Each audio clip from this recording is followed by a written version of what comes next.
It's not about if you have the capacity to put up with and handle something. It's about if you're eager and or willing to put up with that. That's the thing here, right? Because a lot of people have the capacity to and do give to charity. But are you willing to donate money to me for me to be a lazy piece of shit?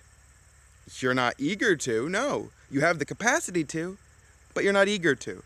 And that's like with a lot of people with these jobs nowadays. Why is nobody working? Nobody wants to work. No, no, no.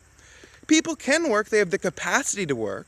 They're just not eager to be treated like fucking dog slaves, getting scraps and kicked on.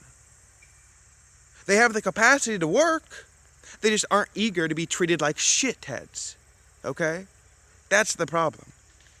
Because from a capacity standpoint, if you have the capacity to work an 8, 10, 12-hour shift, then you should have the capacity to follow traffic laws, rules, and regulations for the 30 to an hour and a half to maybe 2 hours if you chose a job where you commute that far to drive. If it was just about capacity to do something and not about your eagerness and willingness to do something and follow laws, rules, and regulations.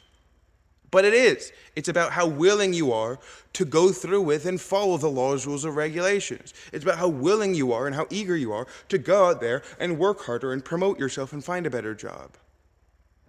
Not a lot of people are eager to do anything. It's not about them having the lack of capacity. And maybe some people, a lot of people, are overworked and they just don't have the capacity to live properly. But we would need to acknowledge what situation we're in instead of just living in a delusional land and saying, I'm going to do this and do that, but you can, because that doesn't really make no sense.